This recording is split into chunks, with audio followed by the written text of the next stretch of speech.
घर का बंटवारा। अरे विनोद, तूने हलवाई को सारा सामान तो दे दिया है ना? अक्षय की शादी में कोई कमी नहीं रहनी चाहिए। आखिर सबसे छोटा भाई है तुम सबका। हाँ माँ, आप चिंता मत करो, मैं पूरा ध्यान रखूंगा। मंगल बेटा, तूने तो कहा था कि फूल का ऑर्डर दे दिया है, यहाँ तो फूल पहुँचे ही नहीं। अब क्या बहू की विदाई के बाद फूल आएंगे? माँ, मैंने अभी बात की है फूल वाले से, वो रास्ते में ही है। आप किशोर भैया से क्यों नहीं कहती कुछ करने को? किशोर पहले ही मेरे बताए काम कर रहा है। पास के सभी रिश्तेदारों और मोहल्ले वालों को कार्ड वही तो देकर आया था। रिसेप्शन के लिए हॉल भी उसी ने बुक किया था। टेंट कुर्सी वालों को भी तो वही देख रहा है।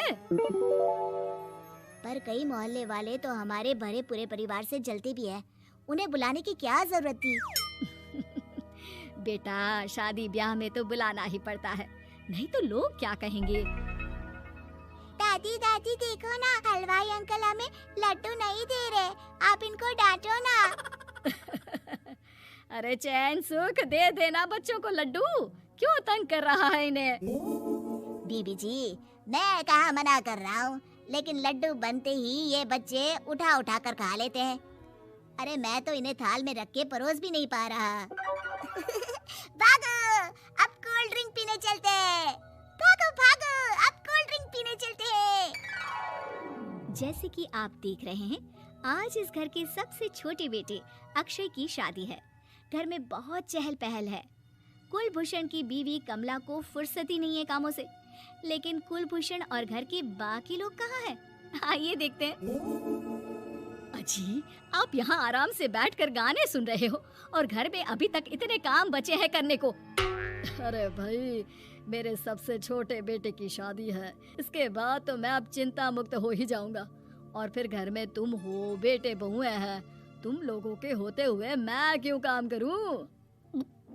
मैं तो शान से बेटे की शादी में जाऊंगा तैयार होकर। अरे ठीक है, अब आप आराम ही कीजिए। एक बार अभिषेक की बीवी आ जाए, फिर मैं भी आराम करूंगी और मेरी चारों बहुएं पूरे घर की जिम्मेदारियां संभाल लेगी। इतना कहकर कमला वापस अपने काम में लग जाती है। बेटा भी, तू अब तक तैयार नहीं हुआ? किससे बात कर रहा है फोन पर? तैयार कैसे हूँ?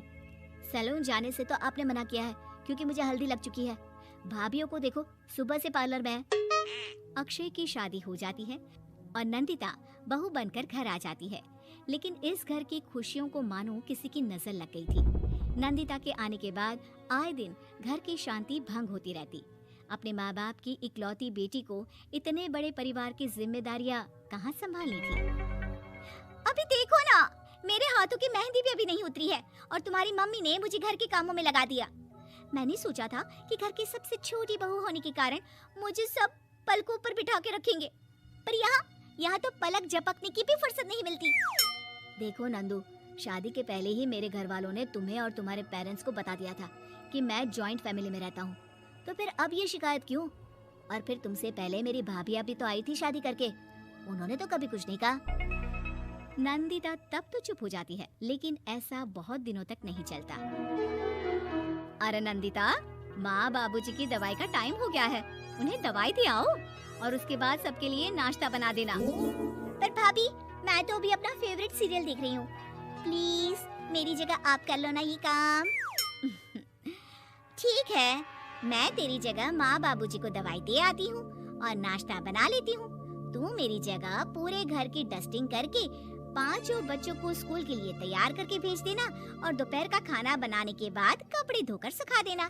उसके बाद हम दोनों मिलकर बाजार जाकर सब्जी ले आएंगे, फिर डिनर की तैयारी कर लेंगे और उसके बाद बस बस भाभी, मैं माँ बाबूजी को दवाई देकर सबके लिए नाश्ता बना देती हूँ। हे भगवान, ये कहाँ लाकर फंसा दिया मुझे। मेरे घर में तो गिनती की 8 रोटियाँ और 2 सब्जी बनती थी और नाश्ता निपट जाता था। यहाँ तो रोटियों का ढेर और सब्जियाँ बड़े बड़े पतीलों में बनानी पड़ती है। नाश्ता बनते बनते लंच का टाइम हो जाता है और लंच बनते बनते डिनर का। अभी मुझ में तुम्हारे पूरे परिवार का नखरा उठाने की और ताकत नहीं बची। मैं ऐसे नहीं रह सकती। अरे तो क्या चाहती हो तुम? मुझे अलग रहना है बस। तो ठीक है, हम कल ही शिफ्ट हो जाएंगे किराए के घर में। इतना बड़ा घर होते हुए हम किराए पे क्यों रहेंगे? ना जी ना, घर में ही दीवार खड़ी करो अपने हिस्से के आगे। घर के साथ साथ घर की खुशियों में भी दीवार खींच जाती है। ऐसे ही कई महीने बीत जाते हैं और नंदिता माँ बन जाती है। बच्चे के आने से अभिषेक के कंधों पर खर्चों का बोझ आ पड़ता है। अभिषेक का बोझ कम करने के लिए नंदिता भी पार्ट टाइम जॉब कर लेती है, लेकिन इससे उसके सर पर नौकरी, घर और बच्चे की जिम्मेदारी बढ़ जाती है। नंदिता, ये क्या है? तुमने घर भी ठीक से साफ नहीं किया, ना ही मेरे कपड़े धुले हैं। चिंटू के बाल भी कटवाने जाना था, देखो उसके बाल कितने बढ़ गए हैं। अरे करती क्या हो पूरा दिन तुम? मैं करती क्या हूँ? तुम्हारा नाश्ता और लंच बनाने के बाद चिंटू को डे केयर सेंटर पर छोड़ कर आती हूँ, फिर खुद ऑफिस जाती हूँ। पूरा दिन काम करके आने के बाद बिना आराम किए बाजार से सब्जियाँ लेकर आती हूँ, घर आकर खाना बनाती हूँ, चिंटू को देखती हूँ, और क्या करूँ मैं? तो किसने कहा था अपने सर पर इतने काम लेने को? मत जाओ ऑफिस। ऑफिस जाए बिना घर के खर्चे कहाँ से पूरे होंगे? चिंटू की डे केयर का खर्च, उसके लिए बेबी फूड का खर्च, प्रेस वाले का खर्च, ये सब तुम्हारी सैलरी से होता नहीं है। अगर परिवार से अलग नहीं होती तो इतनी मुसीबतें नहीं उठानी पड़ती तुम्हें परिवार के साथ मिलकर काम करने में दिक्कत थी, लेकिन काम तो अब भी बहुत है तुम्हारे सर पर। चिंटू को भी डे केयर भेजने की जरूरत नहीं पड़ती, उसको गोद में खिलाने के लिए दादा दादी और घर के सभी बड़े होते, उसके साथ खेलने के लिए उसके भाई बहन भी होते। मेरे तीनों बड़े भाइयों के बच्चे भी बड़े हुए हैं, लेकिन बिना महंगा बेबी फूड खाए, क्योंकि मेरी माँ और भाभी आप बहुत अच्छे से जानती है कि बच्चे को क्या खिलाना चाहिए। बिजली के बिल जैसे खर्चे भी सब मिलकर बांट लेते थे, लेकिन तुम्हें तो सबसे अलग रहने में ही मजा आता है, तो अब शिकायत क्यों करती हो? बस करो अभिषेक, बस करो। मैं मानती हूँ कि मैं गलत थी। मेरे एक गलत फैसले ने हमें बिल्कुल अकेला कर दिया है सबसे। एक घर में होते हुए भी हम बाकी परिवार से अजनबियों की तरह रह रहे हैं। अभिषेक और नंदिता की सारी बातें घर के बाकी लोगों को सुनाई दे रही थी। तभी कमला बोल पड़ती है, अरे नंदिता बहू, किसने कहा कि तुम अकेले हो? तुम्हारा इतना भरा पूरा परिवार है ना तुम्हारे साथ। हम तो बस ये चाहते थे कि तुम अपनी गलती समझ जाओ। अगर हम तुम्हें समझाते तो शायद तुम ना समझती, लेकिन अपनी गलती का एहसास तुम्हें खुद हो गया है, तो अब तुम समझ चुकी हो परिवार में एक साथ रहने का मोल क्या होता है। मम्मी जी, मुझे माफ कर दीजिए, अब ऐसा दोबारा कभी नहीं होगा। अरे माफी बाद में, पहले मेरा पोता जरा मेरी गोद में तो दे, और तू जाकर सबके लिए चाय बना ला।